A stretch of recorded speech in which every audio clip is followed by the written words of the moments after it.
40 फुटा के रेजिडेंट्स का लगातार फोन आ रहे थे, लगातार कंप्लेंट्स आ रही थी और ये डिवाइडर का सजेशन वहाँ की RWA ने भी शाहीन बाग की और वहाँ के रेजिडेंट्स ने भी मुझको दिया कि आप यहाँ डिवाइडर लगाइए। इस पे तो पब्लिक इतनी खुश है क्योंकि सिर्फ वहाँ के रेजिडेंट्स नहीं, जो उस रोड का डेली बेसिस पे यूज करते हैं वो लोग भी बहुत खुश हैं। लोगों की परेशानी को दूर करना, अब चाहे वो हमारे द्वारा हो, चाहे वो MLA साहब के द्वारा हो, लेकिन वो करें तो ना। मैं तो सुनती ही रहती हूँ उनकी बातें, वो एक्चुअली में मैंने उनको देखा नहीं कभी इस तरीके का कोई एक्शन लेते हुए, लेकिन मोस्ट वेलकम। पहले आराम से प्यार मोहब्बत से समझाने की इन्हें कोशिश करी कि भैया इस सड़क चलने के लिए है लोगों के, ना कि आपकी दुकानें लगने के लिए। आप लोग दुकानदारी करिए लेकिन अपनी दुकान के अंदर तक करिए।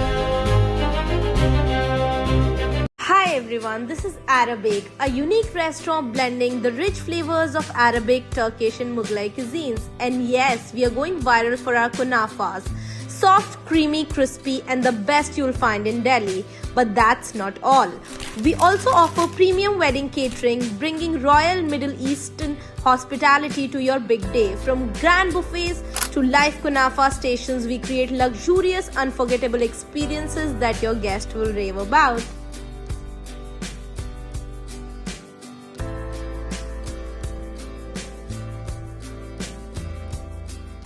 दोस्तों, शाहीन बाग का 40 फुटा रोड हमेशा सुर्खियों में रहता है। कुछ लोगों के लिए वो खाने पीने और मौज मस्ती की जगह है, कुछ लोगों के लिए वो बहुत ही तकलीफ की जगह है। जो लोग वहां से गुजरते हैं, जिनका गुजरना हर हाल में उधर से होता है, वो बहुत परेशान रहते हैं। ये तो अच्छी बात है कि वहां बहुत सारी होटलें खुल गई, लोग तरक्की कर रहे हैं, उनका कारोबार चल रहा है। लेकिन ये कारोबार जब दूसरों के लिए परेशानी का बायस बन जाए तो लोगों को टेंशन होने लगती है। मैंने बहुत सारी खबरें आपको 40 फुटा से दिखाई हैं, जिसमें हमने ये बताया है कि वहाँ होटल वालों ने बहुत ज्यादा इंक्रोच कर रखा है। उनके खिलाफ कई बार सख्ती की गई। जब सख्ती की गई, सीलिंग की कार्रवाई हुई, तो कुछ दिन के लिए वो लोग सुधरे। कुछ दुकानदारों ने, मैंने पहले ही बताया आपको, प्लानिंग किया, मीटिंग की और एक पीली लाइन खींच ली, लेकिन धीरे धीरे उन्होंने उस पीली लाइन को गायब कर दिया। कुछ दुकानदार है वो अपना पूरा सामान बाहर रखते हैं। बिरयानी वाला अपनी देग बाहर रखता है, फ्राई करने वाला रोड पे फ्राई करता रहता है, बाकी दूसरे होटल वाले हैं वो कुछ और रोटी बाहर बनाते रहते हैं। इनको समझाया गया बार बार, मगर ये सुधरते नहीं है। जब वो सख्ती होती है तो कुछ देर इधर उधर तो हिलते हैं वो, लेकिन पे ज्यादा कुछ असर नहीं होता। पिछले दिनों ठीक रमजान के दौरान अरीबा खान ने, जब इनको लगा कि हम बार बार थक गए समझा के इनको, इन्होंने लगा दिया डिवाइडर। डिवाइडर लगाने के बाद हुआ ये कि कुछ लोगों को तो नाराजगी हुई, लेकिन जब मैं वो उस वीडियो का, उस न्यूज का कमेंट देखता हूं तो मैं देखता हूं कि ज्यादातर लोग इस फैसले से खुश हैं। देखिए, जो भी नुमाइंदे होते हैं वो सख्त फैसले लेने में कतराते हैं, क्योंकि उनको ये भी टेंशन होती रहती है कि कहीं ना कहीं हमारा वोट खराब हो जाएगा, क्योंकि ओवरऑल उनका सारा जो ध्यान रहता है अपने वोटर पे रहता है। लेकिन आसिफ मोहम्मद खान और अरीबा खान, तो जब से मैं देख रहा हूँ, ये सख्त फैसले लेने में कभी भी नहीं कतराते, चाहे जिसको नाराज हो जाना है हो जाए। तो इन्होंने कई बार वार्निंग दी, लोग नहीं माने, बिल आखिर पिछले दिनों इन्होंने वहां पे डिवाइडर लगा दिया।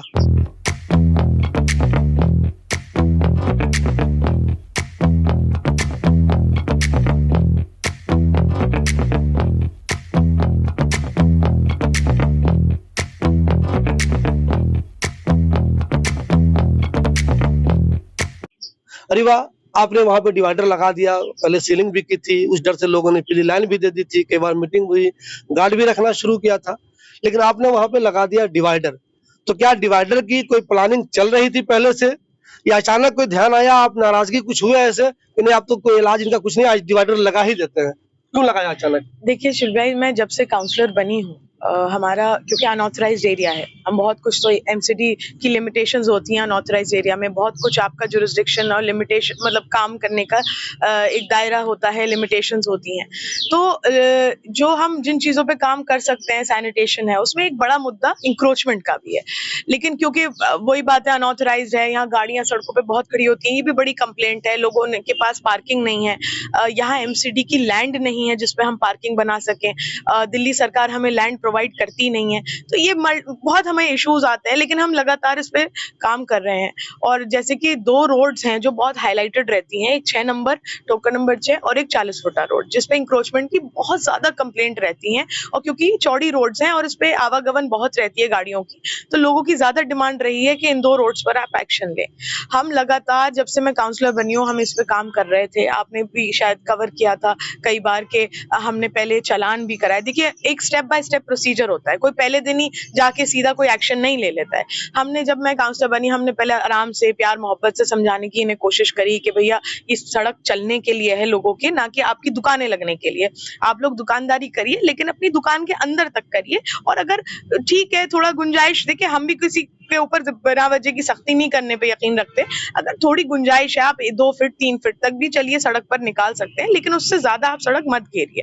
हमने इतनी गुंजाइश भी दी इनको कि चलो कोई बात नहीं, लेकिन इन्होंने कहीं, देखिए कहीं ना कहीं क्या है ना, कि आपने अभी जो बात कही कि जब तक सख्ती नहीं होती, जब तक डंडा नहीं होता है, तब तक समझ में नहीं आता है। आप नहीं, मैं आपकी कई बार वो न्यूज देख चुकी हूँ कि जब यहाँ बुलडोजर आया था एक बार इंक्रोचमेंट हटाने के लिए, तो मस्जिद के बाहर जो वजू खाना इंक्रोच था, वो खुद तोड़ दिया था मुसलमानों ने। यहाँ पर इस तरीके का पैटर्न होता है, आपने भी पहले बताया, और अब हम भी ये बात देख रहे हैं कि जब हमने फिर चालान कराए, लगातार चालान कराए, और पहले छोटे चालान कराए 5,000 10,000 के, उसके बाद हमने 25,000 40,000 तक के भी चालान कराए कि शायद हैवी चालान से इनको थोड़ी वो हो। लेकिन उसके बावजूद हमने देखा कि इन पे कोई असर नहीं है। माशाल्लाह सबकी अच्छी कमाई रोजी चलती है, तो उनके लिए 40,000 चालान देना कोई बड़ी बात नहीं है, मुझे ऐसा लगता है। तो उससे भी उनपे कोई फर्क नहीं पड़ा। जब हमने सीलिंग का एक्शन करवाया इनके ऊपर इंक्रोचमेंट की वजह से, तब आपने देखा कि इन्होंने खुद ब खुद पीली पट्टी खींच ली, गार्ड भी रख लिए वहां पर। क्यों? क्योंकि सीलिंग ना हो इनकी। लेकिन उस टाइम पर हमारे ऊपर बहुत प्रेशर बनाने की कोशिश करी लोगों ने कि देखो अब पीली लाइन खिंच गई है, गार्ड्स आ गए, अब आप सीलिंग मत कराइए। लेकिन हमने उस वक्त भी ये बात कही थी कि ये सिर्फ टेम्पररी दिखावा है। ये जिस दिन अगर इनका सीलिंग अगर इनकी कैंसिल हो गई या रोक दी गई फाइल, जो कि पॉसिबल नहीं है, मैं आपको बता दूं, एक बार फाइल इनिशिएट हो जाती है सीलिंग की, तो वो फिर पूरा प्रोसीजर ही होता है। ऐसा नहीं हो सकता कि फाइल बन गई, स्टार्ट हो गया सीलिंग का प्रोसीजर और फिर बीच में रोक दो। एमसीडी में ऐसे काम नहीं होता, किसी भी सरकारी एजेंसी में ऐसे काम नहीं होता। तो कई लोगों ने कहा कि नहीं नहीं आप ये मत होने दिए, ये लोग अब सुधर गए। लेकिन आपने देखा कि जब डीसील हुई हैं इनकी दुकानें, इन्होंने सारी पीली पट्टी भी मिटा दी, इन्होंने गार्ड्स भी हटा दिए, वहीं का वहीं वापस इंक्रोचमेंट आ गया है। तो जिसे नसीहत लेनी होती है वो बिना इन स्ट्रिक्ट एक्शंस के भी ले लेता है, और जिसे नहीं लेनी होती उनके ऊपर ये कार्रवाइयां करनी जरूरी हो जाती है। ये जो हमने अभी डिवाइडर लगाने का काम किया है, ये उसी इंक्रोचमेंट का एक और स्टेप हमने उठाया है, उसको इंक्रोचमेंट हटाने का। और ये लोगों की डिमांड थी। मुझे 40 फुटा के रेजिडेंट्स का लगातार फोन आ रहे थे, लगातार कंप्लेंट्स आ रही थी, और ये डिवाइडर का सजेशन वहाँ की आरडब्ल्यूए ने भी शाहीन बाग की और वहाँ के रेजिडेंट्स ने भी मुझको दिया कि आप यहाँ डिवाइडर लगाइए। और डिवाइडर लगाने से हमें उम्मीद है कि ये इंक्रोचमेंट अंदर हो जाएगा, क्योंकि जब एक बार डिवाइडर लग जाएगा, सड़क चलने के लिए इनको जगह देनी पड़ेगी दुकानदारों को, तो ये अपने आप अंदर होंगे अपनी दुकानों के। और उसी के तहत हमने ये स्टेप उठाया डिवाइडर लगाने का। हमारा पर्पस सिर्फ और सिर्फ इंक्रोचमेंट हटाना है। मुझे 40 फुटा के अभी स्पेशली फरवरी और मार्च के महीने में इतने कॉल्स आए हैं शिबली भाई कि हमारे बच्चों के बोर्ड एग्जाम्स चल रहे हैं, दोपहर में बच्चे घर नहीं आ पाते एग्जाम देकर, रातों में पढ़ नहीं पा रहे हैं शोर की वजह से, नीचे जो भट्टियां जलती हैं उससे गर्मी और धुआं जो निकलता है उससे रेजिडेंट्स परेशान है। मल्टीपल प्रॉब्लम्स है उनकी। आप अगर उनके घरों में जाके उनका मतलब लोग अगर इंटरव्यू करें उनका या उनको बुला के नीचे करवाएं, तो वो एक्चुअली में बताएंगे किस तकलीफ को वो फेस कर रहे हैं। और जो रोड पे जो जाम लगता है उससे ऑलमोस्ट पूरा शाहीन बाग अफेक्ट होता है, क्योंकि वो एक बिजी रोड है, सब लोग अपना आना जाना उस रोड पे यूज करते हैं, 40 फुटा रोड को। तो इन्हीं इश्यूज को देखते हुए हमें ये स्टेप हमने लिया। मुझे एक ये बताइएगा, ओखला के जो एमएलए अहमदुल्ला खान, उन्होंने मुझसे एक इंटरव्यू में कहा था कि शिबली भाई मैं अल्लामा शिबली नुमानी रोड पे और 40 फुटा पे ग्रिल लगाऊंगा। कि अल्लामा शिबली रोड पर जो पार्किंग है उसको हटा के वहां पर मैं ग्रिल लगाऊंगा, 40 फीट पे ग्रिल लगाऊंगा। वो ग्रिल लगाने की बात कर रहे थे, तो ऐसा तो नहीं आपने उनकी ये बात सुनी, सोचा इससे पहले कि अहमदुल्ला खान लगाए हम ही लगा देते हैं वहां पे? नहीं, मुझे इल्म नहीं है कि उन्होंने ये कहा होगा, और अगर कहा है तो मेरी समझ नहीं आता वो कहने के बाद वेट किस बात का करते हैं। इंटरव्यूज में बातें, जैसे पुलिया पे उन्होंने कहा था कि पुलिया बन रही है, उसके कई महीने बाद पुलिया बननी शुरू हुई है, वो इतना इंतजार किस बात का करते हैं? हमने तो किसी से कहा भी नहीं कि हम लगाएंगे डिवाइडर, हमने कहा पहले काम करेंगे फिर बात करेंगे। वो बातें ज्यादा करते हैं, काम बाद में करते हैं। और जो उनके ही लोग हैं उनके जो आसपास के करीबी लोग हैं वो ही इस डिवाइडर को क्रिटिसाइज कर रहे हैं। एक तरफ विधायक जी कहते हैं कि मैं डिवाइडर लगाऊंगा, ग्रिल लगाऊंगा, एक तरफ उनकी जो चेले हैं वो कहते हैं कि नहीं नहीं यहाँ नहीं लगना चाहिए। उनमें तो आपस में शायद थोड़ा इख्तिलाफात है ख्यालात में। और मैं कहती हूँ कि आपके ठीक है माशाल्लाह, ये हम सपोर्ट करते हैं। देखिए हम किसी पॉलिटिकल राइवलरी में हम ये नहीं कहेंगे आप मत लगाइए, आप ये मत करिए। हम तो कहते हैं बहुत अच्छी बात है, अगर आप इंक्रोचमेंट के लिए 12 साल बाद काम करना चाह रहे हैं फाइनली आकर, तो आप जरूर करिए इंक्रोचमेंट में काम। और आप 40 फुटे पे अभी भी गुंजाइश है, आप लगाइए। अल्लामा शिबली नोमानी रोड खाली है, टोकन नंबर 6 खाली है। हमारा इरादा है टोकन नंबर 6 पे इसके बाद अब हम डिवाइडर लगाएंगे। अगर आपके पास रिसोर्सेज हैं, क्योंकि आपका फंड हमसे 5 गुना ज्यादा है, तो आप हमसे पहले लगा दीजिए। हम अड़ेंगे नहीं आपके साथ, ना हम लड़ेंगे आपके साथ कि नहीं नहीं हम लगाएंगे। आपके पास रिसोर्सेज हैं, आपको 15 करोड़ रुपए मिलते हैं सरकार की तरफ से। आपके पास टेंडर कराने का ज्यादा अच्छा तरीका है, दिल्ली सरकार ज्यादा अच्छा काम करती है अनऑथराइज्ड में। ऑथराइज्ड में तो एमसीडी भी अच्छा काम करती है, लेकिन अनऑथराइज्ड में दिल्ली सरकार की गुंजाइश ज्यादा है एमसीडी के मुकाबले। तो बिल्कुल मोस्ट वेलकम। मैं आप चाहेंगे तो मैं खड़ी हो जाऊंगी आकर जब आप डिवाइडर लगाएंगे। हमारा मकसद है लोगों की परेशानी को दूर करना। अब चाहे वो हमारे द्वारा हो, चाहे वो एमएलए साहब के द्वारा हो, लेकिन वो करें तो ना। मैं तो सुनती ही रहती हूँ उनकी बातें। वो एक्चुअली में मैंने उनको देखा नहीं कभी इस तरीके का कोई एक्शन लेते हुए, लेकिन मोस्ट वेलकम। अरीवा बहुत से लोग मुझसे कहते हैं, बल्कि दुकानदार भी कहते हैं कि जरा शिबली भाई जरा मालूम कीजिए अरीवा से कितने सख्ती के मूड में हम लोग, कितनी तैयारी कर लेनी चाहिए। तो अरीवा आने वाले दिनों में क्या कुछ 40 फुटा के लिए अगर मैं खास तौर पे करूं तो क्या कुछ ज़हन में चल रहा है? कितनी सख्ती वहां पे होगी, नहीं होगी, नरमी होगी, ऐसे ही चलता रहेगा, या कुछ आपको ज़हन में चल रहा नहीं नहीं ये काम तो करना ही है वहां पे? देखिए शिल्पी भाई, जो ये आप कह रहे हैं कि दुकानदार पूछ रहे हैं कि पूछ लीजिए कितनी सख्ती के मूड में है, तो आप ये नौबत आने क्यों दे रहे हैं? मैं तो दुकानदारों से ये पूछना चाहती हूँ कि क्या कोई नई बात तो है नहीं। 3 साल हो गए मुझे यही बोलते बोलते इंक्रोचमेंट के ऊपर, कोई नई बात तो है नहीं। तो आप अब इस बात का वेट क्यों करते हैं कि मैं सख्ती करूं, तब आप कोई अपने अंदर हरकत लेकर आएंगे? देखिए हमारा, मैं फिर वही कहूंगी, मेन पर्पस है इंक्रोचमेंट हटाना। हमने इनसे कितनी बार कहा कि देखो, अभी भी जब डिवाइडर लगवा के आए ना, हमने तब भी कहा, सब इकट्ठा हो गए थे, सबके फोन पहुंच गए थे, सारे आ गए थे होटल वाले। हमने तब भी सबको इकट्ठा करके ये बात कही। मैंने कहा देखिए ये डिवाइडर लग गया है, अगर आप चाहते हैं ईद के बाद सीलिंग ना हो, मैंने अलग से उनसे कहा, पापा तो कह रहे थे हम सील कराएंगे, मैंने तब भी कहा, मैंने कहा देखिए 1% मैं गुंजाइश आपको तब भी दे रही हूँ, सीलिंग ना हो तो आप सब दुकानों के अंदर हो जाइए इस डिवाइडर के लगने के बाद में। हमारा भाई किसी की दुकान बंद कराना रोजी रोटी का वो मकसद नहीं है, मकसद है इंक्रोचमेंट हटाना। अगर इस डिवाइडर लगने से आपके अंदर थोड़ा चेंज आएगा तो हमें कोई मसला नहीं है, हम आपके साथ खड़े हैं। जैसे कि मैं आपको 2-3 दुकानें बताऊं, जब हमने पिछली बार सीलिंग कराई थी तो उसके बाद जब डी सील हुई दुकानें, तो आलम बिरयानी और जावेद नहारी और कुरैशी, जो बात है उस वक्त इनसे हमारे उस वक्त इन्होंने पूरा इंक्रोचमेंट कर रखा था। इनसे भी हमने ये कह दिया क्या कुछ भी बाहर नहीं, हाँ, लेकिन कुछ भी बाहर नहीं, इन्होंने खुद तोड़ा अपना इंक्रोचमेंट। जावेद निहारी ने तो आगे जो बढ़ा दिया तो उसको तोड़ा बकायदा, और कुरैशी वाले ने भी और आलम बिरयानी ने भी, इन्होंने सब अपना अंदर कर लिया जी। देखिए जिसकी तारीफ करने का है वो हम करेंगे, और आज भी अगर कोई अंदर हो जाता है मैं उसका भी नाम लेके आपके चैनल से तारीफ करूंगी स्पेशली। लेकिन जो लोग नहीं सुन रहे हैं, मतलब वो ना सुनने के पीछे उनका ईगो इशू है, या वो हमें हल्के में ले रहे हैं, या वो समझ रहे हैं कि अपने आप, मतलब वो कुछ एमसीडी को पैसे खिला के अपना काम बना लेंगे। क्योंकि शिबली भाई ये एक पैटर्न चल रहा है 40 फुटे पे। हम कोई अगर बात करते हैं कि आप इंक्रोचमेंट अंदर कर लीजिए या हम एमसीडी से कोई एक्शन कराएंगे, तो ये अलग से एमसीडी के पास जाते हैं हमें बाईपास करके, और एमसीडी को पैसा खिलाते हैं। आपने देखा होगा मैंने धरना दिया था बीच में सेंट्रल जोन ऑफिस के बाहर, वो धरना इसी बात पर था कि ये अलग से जाकर उन्हें पैसा खिलाते हैं ताकि इनका इंक्रोचमेंट ना हटाया जाए। और एमसीडी कॉम्प्लिसिट है इसमें। मैं तो एमसीडी की यही पोले खोल रही थी कि आप पैसा कैसे उठाते हो जाकर। हम तो इंकरेज करते हैं कि आप पैसा मत दो, एमसीडी वाला है तो आप पैसा मत दो, कोई पैसा लेना है आप हमें फोन करो, हमें बताओ, रंगे हाथ पकड़वाओ उसको, हम उसको सस्पेंड कराएंगे। लेकिन आप जाके स्पेशली एमसीडी को पैसा देते हो कि हमारी दुकानें सील ना हो, या हमारा इंक्रोचमेंट मत हटाओ, या हम पे कोई एक्शन ना हो। तो देखिए ये जो हमारे सारी बातें हमारी नॉलेज में है, ये जो लोग कर रहे हैं उन पे तो हम बहुत सख्त एक्शन लेने जा रहे हैं। अरीवा कुछ लोग ऐसे हैं जो मुझसे कहते हैं, हालांकि उनकी ये हिम्मत नहीं होती कि वो ये बात माइक पे बोले, लेकिन मुझसे कहते हैं कि शिबली भाई अरीवा और आसिफ भी ना कुछ उगाही करना चाहते हैं, मौका नहीं मिल रहा है तो ये सख्ती कर रही हैं। हालांकि उनको मैं कहता हूँ ये बातें तुम मुझे इंटरव्यू में दे दो, सामने माइक पे बोल दो, ये उनकी हिम्मत नहीं होती। मैं कहता हूँ कोई सबूत हो तो वो दे दो, वो ये भी नहीं देते। ऐसे लोगों के बारे में क्या कहेंगे, वो जो आपके बारे में ऐसा कह रहे हैं?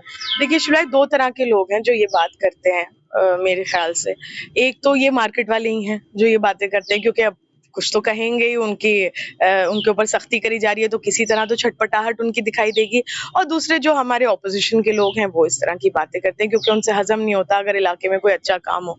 मैं तो बार बार ये कहती हूँ कि मैं तो इसमें बिलीव ही नहीं करती हूँ कि क्रेडिट लेने पे या मैं अपनी शेखी दिखाऊं कि मैंने ये काम कर दिया। मैं तो बार बार इन्वाइट करती हूँ लोगों को कि आप हमारे साथ खड़े होइए, अच्छा काम करने में कोई पॉलिटिकल इख्तलाफात नहीं दिखाने चाहिए। जैसे मैंने अभी आपसे कहा, एमएलए साहब के पास अभी भी 40 फुटा रोड आधी पड़ी हुई है लगाने के लिए, डिवाइडर अल्लामा शिबली नोमानी रोड है और 6 नंबर है। ये ऐसी रोड्स हैं जहां बहुत ज्यादा जरूरत है डिवाइडर लगने की, तो बिल्कुल मोस्ट वेलकम। मैं तो खुद आके भी खड़ी हो जाऊंगी अगर आप मुझे कहेंगे कि आ जाइए साथ में। हमें इस तरीके के अच्छे कामों में कभी प्रॉब्लम नहीं होती, ना हम कभी किसी की बुराई करते हैं। तो ये तो देखिए वो लोग हैं जो अपने आप को मीडिया में दिखाने के लिए, या कुछ लोग इंटरव्यूज देते हैं, मैंने देखा है कि वो कहीं तो अपनी इंपॉर्टेंस दिखाएंगे, किसी तरह खुद ही दिखा लेते हैं। बाकी देखिए फिर वही बात है, पब्लिक की आसानी। मैं पब्लिक रिप्रेजेंटेटिव हूँ, मुझे लोगों ने चुना इसलिए कि मैं उनकी आसानी का सबब बनूं, और अगर कहीं पे भी पब्लिक हम पर सवाल उठाएगी उसका हम जवाब देंगे। जवाबदेही हमारी पब्लिक की बनती है। अगर पब्लिक हमसे कहेगी आपने इंक्रोचमेंट पे काम नहीं करा, तो वो मेरी जवाबदेही है। ऑपोजिशन क्या कहती है, मार्केट वाले क्या कहते हैं, इस पे मेरी जवाबदेही नहीं बनती है। हाँ, पब्लिक ने हमसे कहा आप इंक्रोचमेंट पे काम करिए, RWA और 40 फुटा के रेजिडेंट्स की डिमांड थी कि आप डिवाइडर लगाइए, हमने उस पे काम करा और उनको ही हमें जवाबदेही हमारी उनसे बनती है। और अल्हम्दुलिल्लाह, मैं आप यकीन नहीं मानेंगे, मैं खुद नहीं कहना चाहती ये बात कि मुझे नहीं लगता आज तक इतना पॉजिटिव रिस्पांस हमें मिला है किसी काम के लिए जो इस पर मिला है। मतलब और भी चीजों पे हमें पॉजिटिव रिस्पांस मिला है, लेकिन इस पे तो पब्लिक इतनी खुश है क्योंकि सिर्फ वहां के रेजिडेंट्स नहीं, जो उस रोड का डेली बेसिस पे यूज करते हैं वो लोग भी बहुत खुश हैं। और मैं फिर देखिए आपके चैनल के जरिए मैं सारे मार्केट वालों को ये मैसेज देना चाहती हूँ कि अभी भी हमारी नॉलेज में है कि इस डिवाइडर लगने के बाद भी बहुत लोग अभी भी अपने इंक्रोचमेंट खत्म करने को तैयार नहीं है। जो लोग भी वहां पर अभी भी बदमाशी कर रहे हैं उनको वो अब मैं फिर वार्न कर रही हूँ, हम किसी की सिफारिश नहीं सुनेंगे।